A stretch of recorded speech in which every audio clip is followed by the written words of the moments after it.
Ladies and gentlemen, today we're talking about your federal dental/vision insurance. Is it worth having? Is it worth taking into retirement? Is the price competitive? Are there better options? We're diving into all of these things today so you can get the most out of your benefits and retire confident. And if you're new here, welcome. So good to have you. My name is Dallin Hawes. I'm a financial planner who helps feds with this stuff all day long, and I absolutely love it. So let's dive right in. When it comes to all of your federal benefits, you have some benefits that are really incredible. We're talking about your pension. That's that monthly check you get every single month for the rest of your life in retirement. That's incredible. That's super rare. Number two, your health insurance. The government pays like 75% of the cost of that, and you just have to pick up whatever's left. It's hugely valuable. As long as you're eligible, you can take it into retirement. However, where does your dental and vision line up on that list of valuable benefits? Well, it isn't the most valuable, okay? It's valuable, but it's not the most valuable compared to some of your other benefits. Basically, we got to ask the question, is it worth having at all while you're working or in retirement, okay? And the answer is, well, it depends. There's no clean-cut answer. When it comes to, let's say, health insurance, your FEHB, it's clear that it is really nice to have FEHB. It is very hard to compete with that anywhere because the government pays such a big portion, but the government does not pay any of the portions of the premiums when it comes to dental and vision insurance. You don't have a huge advantage that way compared to, let's say, even things on the private market. So when thinking through if you want to have dental vision, number one, here are the couple things to think about. Number one, does your FEHB plan cover any of the things that your dental and vision also covers? For example, many FEHB plans are going to cover eye exams every so often, and maybe some glasses, or maybe some basic dental, right? They're going to cover often many of these basic dental and vision expenses, and so you don't want to get dental or vision insurance to cover some of the similar things and just pay extra premiums. Maybe you already have a plan that covers things that you'd want it to cover anyway. That's number one. Look at your FEHB. What do they cover? And go from there. Number two, you can shop around. If you say, no, look, I've got a bunch of kids that are about to get some braces. I've got whatever situation where I really need dental and vision insurance.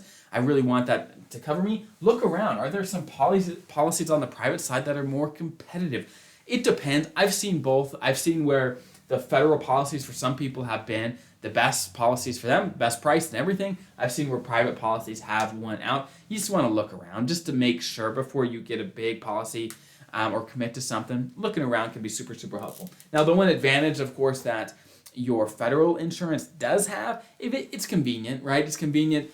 You're often used to it. It comes right out of your paychecks to pay those premiums. And while you're working, you do get tax benefits, right? Basically, you get a tax deduction for paying those premiums, which is great, right? So that's another advantage of it compared to, let's say, outside policies. But number three, the last thing I'd look at is, do you have an HSA? Do you have an FSA? These are basically either health savings accounts or flexible spending accounts where they help pay for things like dental and vision expenses. They pay for out-of-pocket costs. Now, if you don't know what an HSA is, I've got videos on that.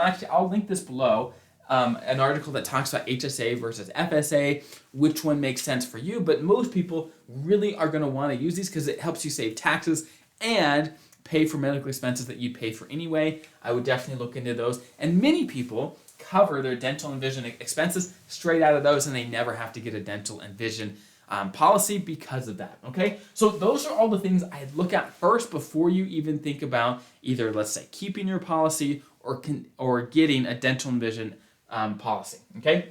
Next, you have to understand, and if many of you that have these policies, dental and vision policies, you know that they don't tend to cover everything. Let's say a really expensive crown that you have to get at your dentist's office.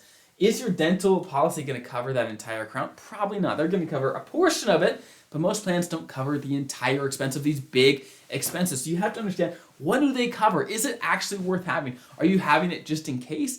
And in those just in case scenarios, how much do they cover? Do they actually cover the big expenses in the way that you'd expect them to? That's another thing to check. So if all of these things check out and your dental and vision plan still is the best thing that makes sense, great, knock yourself out. Especially, like I said, if you have some big expenses coming out, like a bunch of teenagers that have braces or whatever, right? You want to make sure it makes sense for you, okay? Next, when it comes to keeping it into retirement, what does it take to keep it into retirement? Number one, all you have to do to keep this into retirement or have the option to get it in retirement is you have to retire with what they call an immediate retirement, an immediate annuity, okay? And there's a couple ways to do it. So first and foremost, if you are a traditional FERS, then you have to hit your MRA plus 30, okay? Your minimum retirement age and 30 years of service, that's number one. Number two, either 20 years of service at age 60, okay? Or 5 years of service at 62, okay?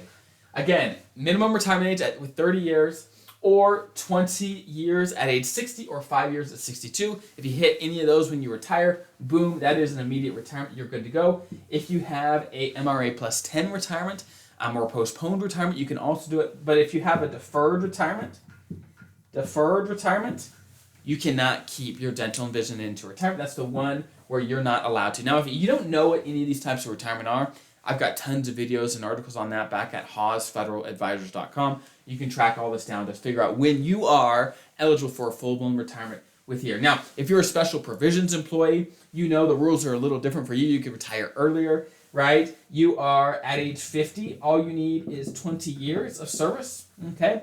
Or 25 years at any age. Now, I know this is crooked, but you're just going to have to deal with it, right? With my writing and being crooked here. Okay, so if you're special provisions, we're talking about firefighters, air traffic controllers, you folks, you know who you are. You can retire earlier as long as you hit one of those things, either age 50 with 20 years or 25 years at any age being the special provisions. Then you are eligible to keep your dental and vision into retirement. Now, what if let's do this scenario. Let's say right now you don't have dental and vision insurance and you retire. Can you get into a plan in retirement? And the answer is yes. When it comes to keeping your health insurance into retirement, the rules of keeping that into retirement are quite strict. They're very strict, and there's a 5-year rules, a bunch of stuff. But when it comes to your dental and vision, it's pretty darn flexible. As long as, again, you retire with an immediate retirement, which here's the criteria. As long as you hit those, you can, even if you don't have it while you're working, you can jump into a plan in retirement, no problem at all, okay? And again, there's no 5-year rule. With FEHB, you got to be covered under FEHB for the 5 years before you retire to keep your FEHB into retirement.